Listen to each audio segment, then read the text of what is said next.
Je, unafahamu kwamba idadi ya watu ambao wanafuatilia na kuhudhuria clinic za kisukari kama ambavyo wanavyoelekezwa na wataalamu wa afya huwa inapungua kadri ya muda unavyozidi kwenda? Kwa maana kwamba mtu anaweza kaanza clinic, lakini baada ya muda aidha kwa kuona sukari yake inaendelea vizuri akaamua kuacha kuendelea na kufuatilia clinic kama alivyoelekezwa. Kwa bahati mbaya, watu wengi wenye shida ya kisukari wanaelewa na wanafahamu kwamba kufuatilia sukari ni wewe kuchukua dawa pamoja na kupima sukari ya asubuhi, na kama iko sawa basi unakuwa unaendelea vizuri. Kwenye hii video utajifunza namna sahihi ya kuweza kufuatilia sukari yako kwa maana ya vipimo na kuweza kuishi katika afya bora kadri ya muda unavyozidi kwenda.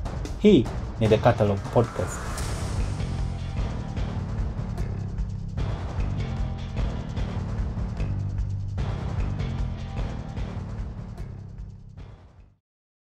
Tunaposema clinic ya kisukari, nahitaji watu waelewe kwamba ni zaidi tu ya kwenda kuchukua dawa. Kuna mambo mengi sana ya muhimu ambayo unaweza kujifunza katika clinic unapokuwa na utayari ya kuweza kumuuliza daktari wako wa maswali, lakini pia kutaka kufahamu zaidi jinsi gani unaweza ukadhibiti sukari yako na kukusaidia kuweza kupunguza madhara.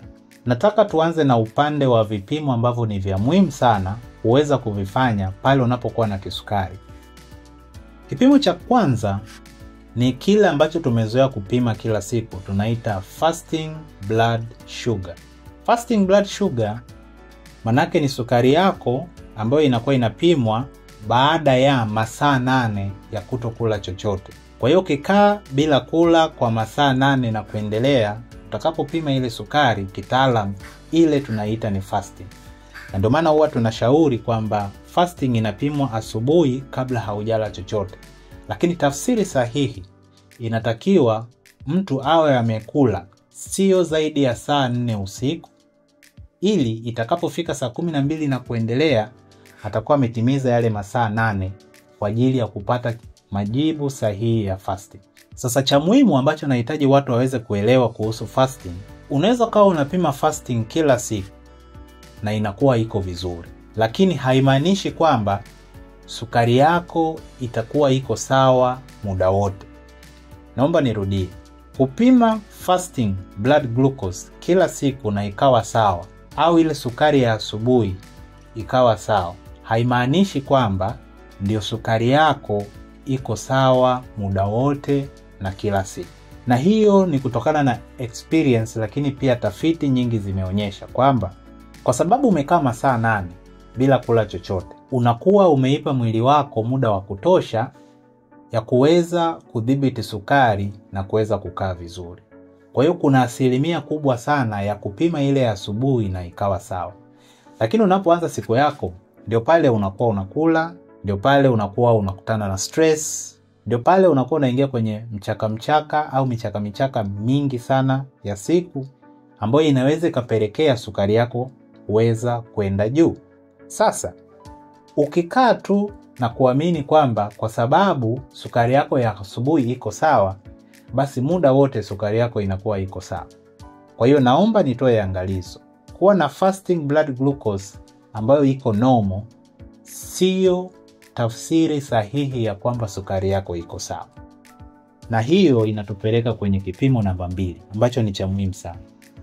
Kuna kipimo kinaitwa HbA1c. Hichi ni kipimo ambacho inaweza kutupa taarifa ya miezi 3 kuanzia siku ambayo unafanya hicho kipimo, kurudi nyuma miezi 3, na kuweza kutuambia kwamba kwa huo muda wote sukari yako ilikuwa inaweza kudhibitiwa vizuri au kutokudhibitiwa vizuri. Na kwa kawaida tafsiri ya HbA1c ni kwamba ukiwa chini ya 5.6 manake sukari yako iko vizuri kabisa. Ukiwa kati ya 5.7 mpaka 6.4, hiyo tunasema ni kisukari kinakunyemelea, au tunasema unakuwa na pre-diabetic. Ikizidi kuanzia 6.5 kwenda juu, hiyo kitaalamu tunasema hapo unakuwa na kisukari.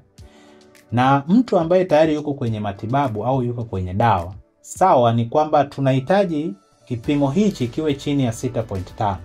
Lakini inapokuwa chini ya 5.6 inakuwa ni bora zaidi, kwa sababu inatuambia kwamba japokuwa unaumwa au una changamoto ya kisukari, lakini umejitahidi kwa kiwango kikubwa kuweza kudhibiti sukari yako na imekaa katika hali ambayo ni nzuri.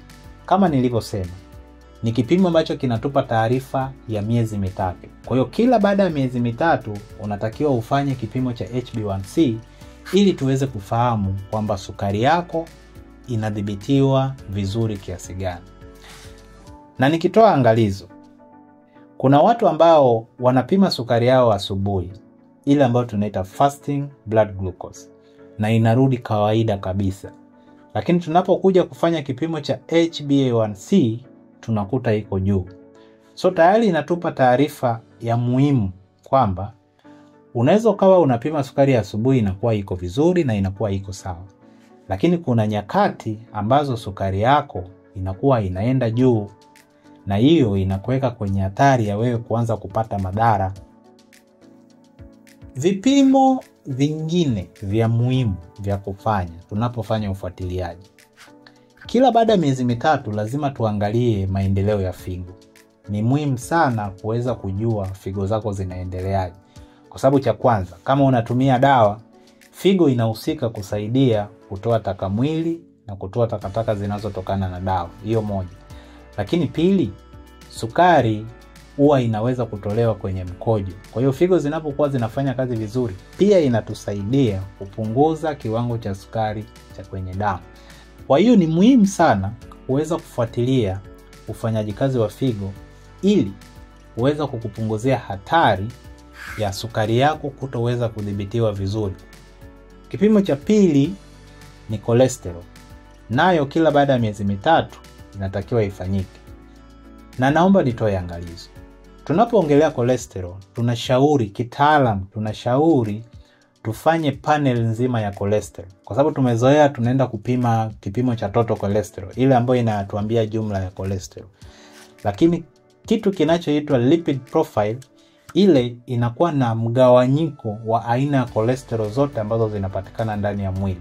Na tunapokuwa na picha nzima ya cholesterol ilivyo kwenye mwili wako, ni rahisi kutusaidia kukushauri namna gani unaweza kubadilisha mfumo wako wa maisha ili kuweza kudhibiti cholesterol ikae vizuri, lakini pia kutusaidia sukari yako iweze kukaa vizuri. Kipimo cha tatu ni kipimo cha moyo. Inakuwa ni ECG pamoja na echo. Kwa hivyo vipimo vyote viwili vya moyo ni muhimu sana kuvifanya. Na kitaalamu tunashauri ECG ifanyike kila baada ya miezi mitatu, na inatusaidia kuweza kujua kama kuna dalili yoyote ya shambulio la moyo, kwa sababu unapokuwa na tatizo la kisukari huwa ina tabia ya kuumiza na kuua mishipa midogo midogo ya fahamu. Na hiyo mishipa midogo midogo inapokuwa haifanyi kazi vizuri, inapelekea mtu kuanza kupata shida za ganzi. Na unapokuwa tayari uko kwenye hali ya kupata shida ya ganzi, ni vigumu sana kupata maumivu ya kifua ya shambulio la moyo kama yule mtu ambaye hana shida ya kisukari. Kwa hiyo mgonjwa wa sukari anaweza akapata shambulio la moyo bila kuonyesha dalili ya maumivu ya kifua kama ambavyo tumezoea. Kwa hiyo tunapofanya kipimo cha ECG kila baada ya miezi mitatu, inatusaidia sana kuweza kufahamu kwamba moyo iko vizuri au kuna dalili yoyote ya shambulio la moyo imeanza kutokea, ili kumepusha na madhara ambayo yanaweza kutokana na hiyo shida. Kwa hiyo hiyo ni kipimo namba 3 ambao tunasema ni kipimo cha moyo. ECG ni kila baada ya miezi mitatu, lakini echo kawaida tunafanya kila baada ya miezi 6. Kwa hiyo tunapoongelea swala la kufuatilia kisukari, hivyo ni vipimo vya muhimu sana wewe kuweza kuzingatia, ambazo zitasaidia kuweza kujua hayo maeneo ya muhimu yote yanafanya kazi katika ufanisi gani, ili kutusaidia upunguze hatari ya wewe kupata madhara, lakini pia tuendelee kudhibiti sukari yako iweze kukaa vizuri kabisa. Hii ni The Catalog Podcast. Nashukuru Gavo Media kwa kuhakikisha kwamba umeipata hii episode vizuri. Mpaka wakati mwingine, karibu sana.